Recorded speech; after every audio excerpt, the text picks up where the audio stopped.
ये सच्ची कहानी है एक ऐसे शख्स की जो बेगुनाह होकर भी दुनिया की सबसे भयानक जेलों में से एक जेल में जाता है। हम बात कर रहे हैं हेनरी की, जो कि पेशे से एक चोर था और उसे उम्र कैद की सजा सुनाई गई थी। इस जेल में कोई भी किसी को मार देता है, बचता वही है जो ताकतवर है। कोई किसी की मदद के लिए नहीं आता था, यही इस जेल का कानून था। हेनरी इस जेल से भागने की नामुमकिन कोशिश में अपनी जिंदगी के 14 साल गवा देता है, लेकिन हार नहीं मानता। इस मूवी का नेम है पेपिलोन, जो कि 1973 का रीमेक है। ये मूवी 2017 में आई थी और ये मूवी ट्रू स्टोरी पर बेस्ड है। ये मूवी आपको बहुत पसंद आने वाली है, तो चलें स्टार्ट करते हैं। इस मूवी के स्टार्ट में हम देखते हैं हेनरी नामी इस शख्स को, जो कि हर बार की तरह आज भी किसी रईस आदमी की तिजोरी पे हाथ साफ कर रहा था। हेनरी तिजोरी खोलने में एक्सपर्ट होता है। आज हेनरी ने कुछ हीरे चुराए थे जिनकी कीमत करोड़ों की थी। हेनरी सारे इलीगल काम अकेला नहीं करता था, बल्कि उसके इस काम में बहुत बड़ा माफिया उसके साथ था। हेनरी जब अपनी इस चोरी में से अपने बॉस को उसका हिस्सा देने जाता है, तभी वो देखता है कि एक आदमी को वहाँ बहुत मारा जा रहा होता है। हेनरी का बॉस उसे कहता है कि मैं उन लोगों के साथ यही हशर करता हूँ जो कि मेरे साथ चालबाजियां करते हैं। हेनरी अब उसे हीरे देता है और वहाँ से चला जाता है। अब यहाँ पर हेनरी की गर्लफ्रेंड नैनेत को दिखाया जाता है। हेनरी उसे बेहद प्यार करता था, इसलिए वो अपने हिस्से के सारे हीरे नैनेत को दे देता है। नैनेत उसे देखकर बहुत खुश हो जाती है और कहती है कि इसकी जरूरत नहीं थी। नैनेत ने हेनरी के साथ एक आम जिंदगी जीनी थी। वो दोनों जब वहाँ से जाते हैं तो एक आदमी दिखाया जाता है जो इन दोनों को देख रहा होता है। वो दोनों घर चले जाते हैं। अब सुबह नैनेत हेनरी से कहती है कि उसे अब इधर नहीं रहना, वो फ्रांस जाकर उसके साथ रहना चाहती है। वो अपना घर लेना चाहती है। हेनरी नैनेत से कहता है कि मुझे 6 माह का टाइम दे दो। ये सुनकर नैनेत उससे नाराज हो जाती है, क्योंकि उसे बस पैसों की चिंता थी। कुछ देर बाद गेट पर कोई नॉक करता है। हेनरी उसे मालिक मकान का कहता है कि शायद वो रेंट लेने आया हो। हेनरी जैसे ही गेट खोलता है, पुलिस अंदर आ जाती है। वो हेनरी को किसी खूनी के इल्जाम में गिरफ्तार करती है। अगले दिन नैनेत उससे जेल में मिलने जाती है। वहाँ उसे पता चलता है कि हेनरी को उम्र कैद की सजा सुनाई गई है। हेनरी उसे बताता है कि उस रात को बॉस जिस आदमी को मार रहा था वो मर गया और उसको मारने का इल्जाम मेरे पर है। नैनेत हेनरी को कहती है कि वो कोर्ट में उसके लिए अपील दायर करेगी, लेकिन हेनरी उसे कहता है कि उसे यहाँ फंसाया गया है और कोई भी उसे यहाँ से नहीं निकलवा सकता। हेनरी उसे कहता है कि अब तुम मुझे भूल जाओ, जिस पर नैनेत इमोशनल हो जाती है और मना कर देती है। हेनरी उसे कहता है कि मैं इस जेल से भाग जाऊंगा। ये बात बगल में खड़ा जूलियट नामी एक कैदी सुन लेता है। जूलियट उसे कहता है कि तुम इस जेल से कभी भाग नहीं सकते और अगर भागना भी पड़ा तो तुम्हें बहुत सारे पैसों की जरूरत होगी। इसके बाद उन सब कैदियों के बाल काटे जाते हैं और उनको जेल के यूनिफॉर्म पहनाकर एक साथ लाइन में खड़ा करवाया जाता है। वहाँ पर बहुत सारे कैदी थे, लेकिन जूलियट हेनरी को एक खास आदमी की तरफ इशारा करता है। वो कहता है कि इस आदमी का नाम लुइस डेगा है। वो यहाँ आने से पहले करोड़ों रुपए के एक जाली कागजात बनाया करता था और काफी लोगों का मानना है कि इसने अपने पेट में पैसे रखे हुए हैं। अब जेलर इन सबको एक बहरी जहाज में डालकर जंगल के बीचों बीच एक जेल में ले जाते हैं और रास्ते में ही हेनरी लुइस से बात करता है और इसे बताता है, मुझे जेल से भागने के लिए कुछ पैसों की जरूरत है, इसके बदले मैं तुम्हें सुरक्षित रखूंगा। यहाँ बहुत लोगों को पता है कि तुम्हारे पास पैसे हैं और यहाँ तुम्हारी जान को खतरा है। मेरे होते हुए तुम्हें कोई नहीं मार सकेगा। लुइस उसे मना कर देता है कि वो अपना ख्याल खुद रख सकता है। अब रात जब लुइस सो रहा था, तभी वो देखता है कि एक बंदा उसके बगल वाले कैदी का गला काट कर मार देता है। जिस आदमी की मौत हुई है उसने अपने पेट में कुछ पैसे छुपाए होते हैं। वो आदमी पैसे एक पुलिस वाले को दे देता है। उस रात उस मर्डर को लेकर बहुत चहल पहल और शोर शराबा होता है। लुइस अब सच में डरा हुआ होता है, क्योंकि चंद पैसों के लिए उसने किसी आदमी को इतना बेरहमी से मरते हुए नहीं देखा था। अब अगली सुबह वो हेनरी के पास आता है, क्योंकि वहाँ पर सबसे अमीर आदमी वही था और अगला नंबर उसी का होता। अब हेनरी उसे कहता है कि वो जब यहाँ से भागेगा वो उसे भी साथ लेकर जाएगा, लेकिन लुइस उसे कहता है कि मुझे यहाँ से भागना नहीं, बस जिंदा रहना है। उसका वकील कुछ महीनों तक आएगा और उसे यहाँ से निकाल लेगा, तब तक उसे बस जिंदा रहना है। इसके बदले में हेनरी को भागने में जितना पैसा लगेगा लुइस दे देगा। अब रात को वो आदमी लुइस को मारने उठता है। हेनरी ने उस पर नजर रखी हुई होती है और तभी हेनरी उस आदमी को बहुत मारता है। सब उठ जाते हैं और इस फाइट को एंजॉय करते हैं। अब पुलिस आती है और सबके हाथ चेक करती है जिसने भी इस बंदे को मारा होता है। हेनरी के हाथ के जख्म देखकर पुलिस उसे बहुत बुरे तरीके से बांध लेती है। अब कुछ दिनों बाद इन सारे कैदियों को शिफ्ट किया जाता है। तभी जूलियट हेनरी को कहता है कि मेरे पास यहाँ से भागने का एक प्लान है।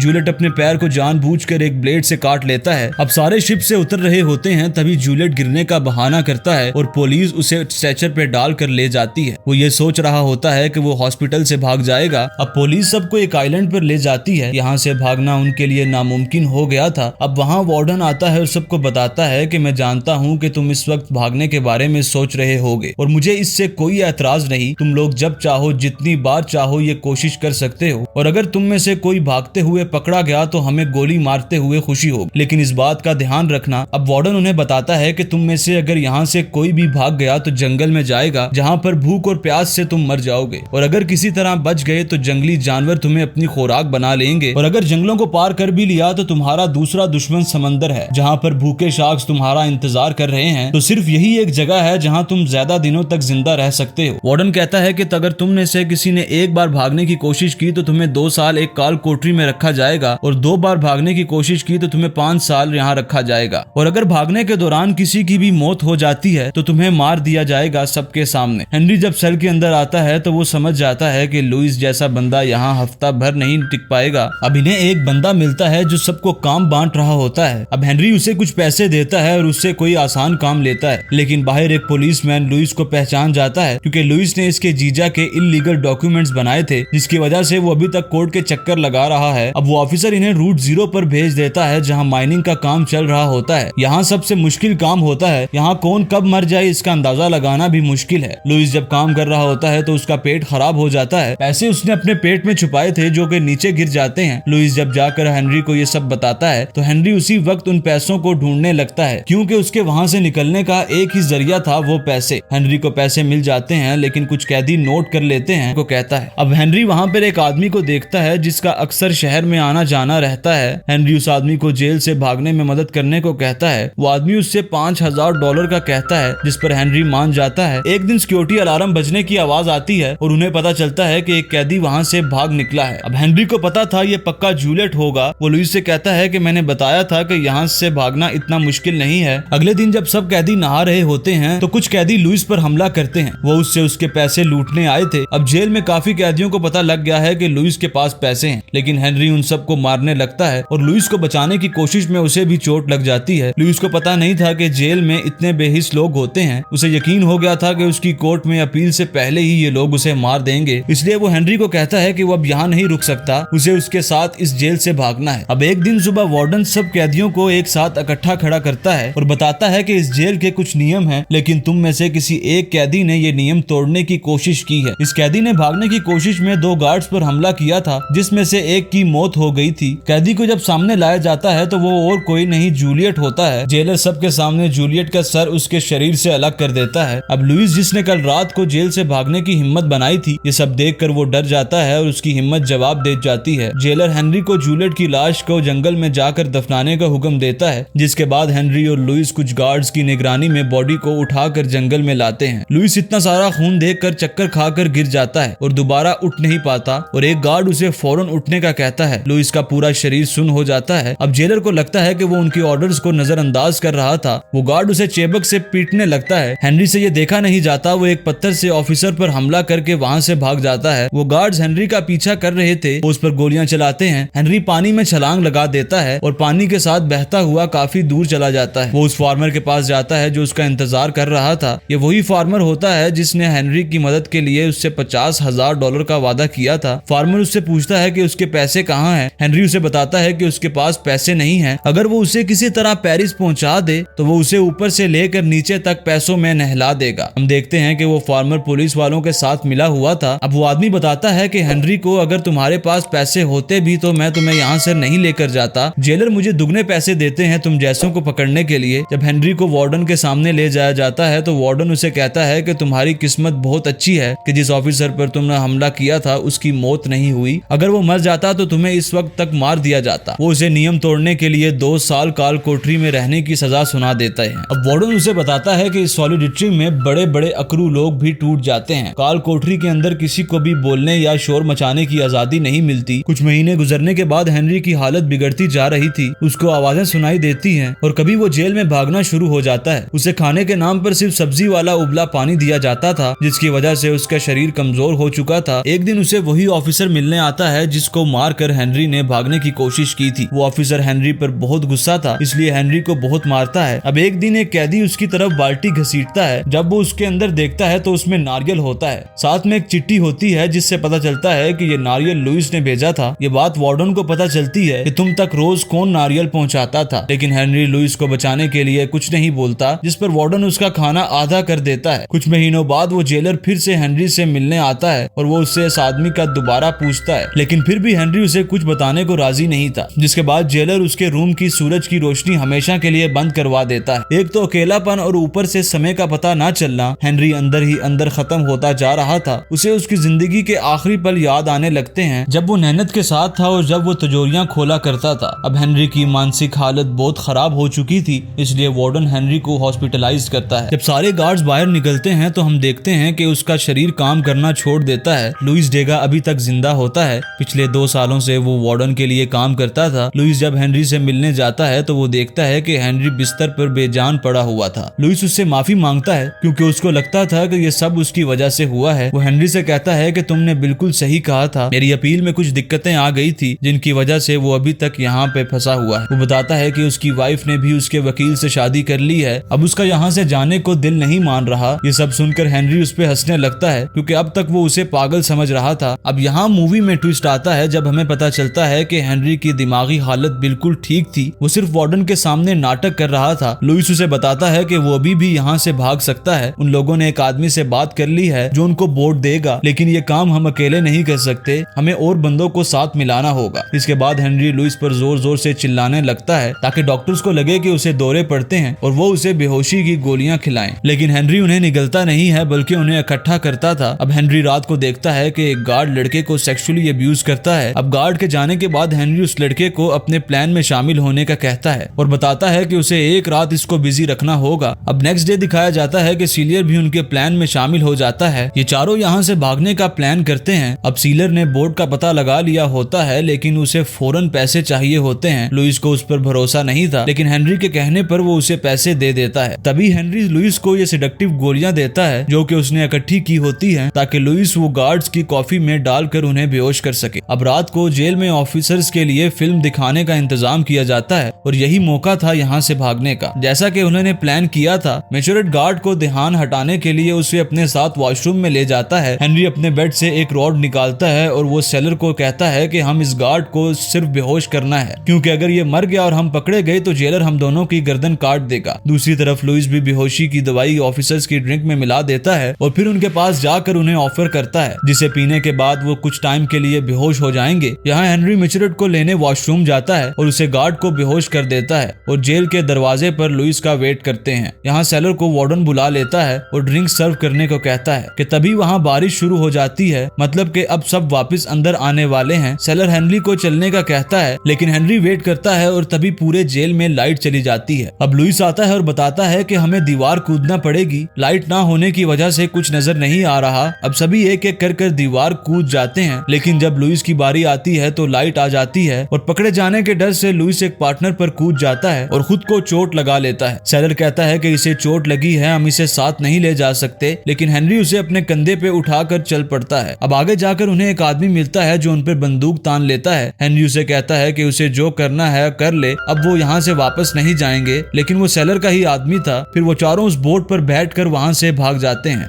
अभी पूरा समंदर पड़ा था जो इन्हें तय करना था, लेकिन उनकी बोट 4 बंदों का वजन सह नहीं पा रही थी। धीरे धीरे उनकी बोट में पानी भरता जा रहा था। सेलर हेनरी को कहता है कि लुइस को उतार दे, या तो ये अकेला मरेगा या हम चारों को भी मारेगा। अब सेलर लुइस पर हमला करता है और तभी मार्गरेट उसे पीछे करता है, जिस पर सेलर उसे पानी में फेंक देता है। हेनरी सेलर को रोकने की कोशिश करता है। हाँ, सेलर और हेनरी की लड़ाई होती है। चाकू बोट में गिरा होता है। अब लुइस हिम्मत करके सेलर को मारता है, चाकू उसकी कमर में और उसकी गर्दन पे। सेलर को ये लोग पानी में फेंक देते हैं। अब समंदर में तूफान भर जाता है ये लोग पानी निकालने की कोशिश करते हैं। अब अगले सीन में हेनरी जब होश में आता है तो उसे एक नन मिलती है। वो उससे अपने बाकी साथियों के बारे में पूछता है। वो बताती है कि वो सब सुरक्षित हैं और उनको अभी आराम की जरूरत है। नन जानती थी कि वो सब कहां से आए हैं। वो हेनरी को कहती है कि ईश्वर उनको माफ कर देगा अगर वो अपनी गलतियां उनके सामने स्वीकार कर दें। अब हेनरी पानी में जाता है क्योंकि वो कई सालों बाद इतनी खुली जगह पर सांस ले रहा था। अब हेनरी लुइस के पास जाता है और वो कहता है कि यहाँ पर हम ज्यादा देर नहीं रुक सकते, इन्हें हमारे बारे में सब पता है। लुइस अभी भी सेलर की मौत को लेकर दुखी होता है। हेनरी उसे कहता है कि वो यहाँ से जा रहा है तुम्हारे साथ या तुम्हारे बिना। हेनरी उनको छोड़कर वहाँ से जाने लगता है, लेकिन कुछ ही दूर जाकर वो देखता है कि कुछ पुलिस वाले उन्हें ढूंढ रहे थे। वो भागकर लुइस के पास आता है और फौरन उसे वहाँ से भागने के लिए कहता है, लेकिन पुलिस ने उन्हें देख लिया था। वो मिचुरेट को गोली मार देते हैं और उन्होंने उन दोनों को गिरफ्तार कर लिया। अब लुइस वहाँ लेटा हेनरी को कहता है कि तुम मेरे लिए वापस आए और उसे इस बात की खुशी थी। अब हम देखते हैं 5 साल बाद, क्योंकि इन्होंने दूसरी बार भागने की कोशिश की थी। हेनरी इन 5 सालों में बहुत बूढ़ा हो चुका था। उस दिन के बाद से हमेशा काल कोठरी में ही रखा गया था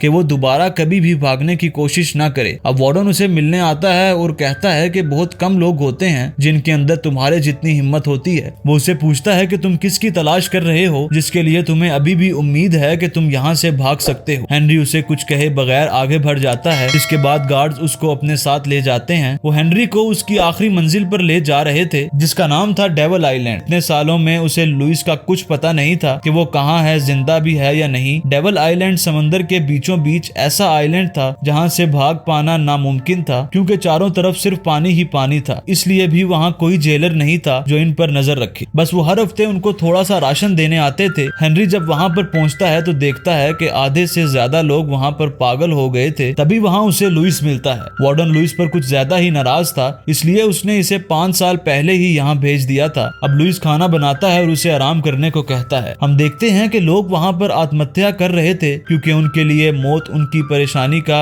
आसान हल थी। लेकिन हेनरी अभी भी समंदर की तरफ देखता रहता था क्योंकि उसे अपने मुल्क फ्रांस वापस जाना था। जबकि लुइस इस जगह को अपना घर बना लेता है और फिर उसको यहाँ से भागने की कोई इच्छा नहीं थी। वो देखता है कि लुइस अपने खाली समय पर दीवारों पर पेंटिंग करता रहता था और उसने अपनी ड्राइंग से दीवारें भर दी थी। अब हेनरी हर वक्त वहाँ से भागने की सोच रहा था। एक दिन लुइस सो रहा था, तब हेनरी लुइस को बाहर ले जाता है और उसे सूरज की रोशनी में उसे लहरें दिखाता है। हेनरी से बताता है कि यहाँ से लहरें बहुत ताकतवर हैं, हम अभी भी भाग सकते हैं, हमने किसी तरह इन लहरों पर रुकना है, ये खुद हमें किसी साहिल पर छोड़ देंगी। अब हेनरी और लुइस कोकोनट इकट्ठा करते हैं और उसे एक भारी धागे से बनी थैली में डाल देते हैं और फिर वो वक्त आ जाता है जब ये लोग पानी में कूदने लगते हैं। हेनरी पहले वो थैली नीचे फेंकता है। अब वहाँ लुइस अचानक जाने से मना कर देता है। लुइस उसे कहता है कि अब मेरा बाहर दुनिया में कोई नहीं रहा, मैं अब यहाँ ही अपनी आखिरी सांस लूंगा, लेकिन तुम आजाद हो। अब यहाँ हेनरी और लुइस आखिरी बार एक दूसरे से गले मिलते हैं और फिर हेनरी पानी में कूद जाता है। कुछ टाइम बाद हेनरी उस पर लेट जाता है और लुइस बहुत खुश होता है। लुइस ये नहीं चाहता था कि अब हेनरी को कुछ हो। अब कहानी शिफ्ट होती है साल 1969 में। हम यहाँ हेनरी को देखते हैं, वो अभी भी जिंदा होता है। हेनरी अभी भी फ्रेंच की मोस्ट क्रिमिनल लिस्ट में होता है और फ्रेंच नहीं जा सकता, इसलिए अब वो अपनी सारी कहानी एक पब्लिशर को देता है जो वो लिखा करता था। अब वो और उसकी बीवी चाहती है कि ये कहानी पूरी दुनिया पढ़े। पब्लिशर भी ये सुनकर हैरान हो जाता है और इसे छापने का कहता है। ये स्टोरी एक सच्चे वाक़े पर बनाई गई थी और पेपिलन के नाम से ये हेनरी की बुक आज भी मिलती है। हेनरी की जिंदगी ने एक सबक दिया कि हार कभी नहीं माननी चाहिए। इतने सालों बाद ही सही, आखिर में उस जेल से निकला ही। आपको ये स्टोरी कैसी लगी हमें कमेंट सेक्शन में जरूर बताइएगा। नेक्स्ट मजेदार मूवी के लिए हमारे चैनल को सब्सक्राइब कर लें और बेल आइकन को प्रेस करना ना भूलें।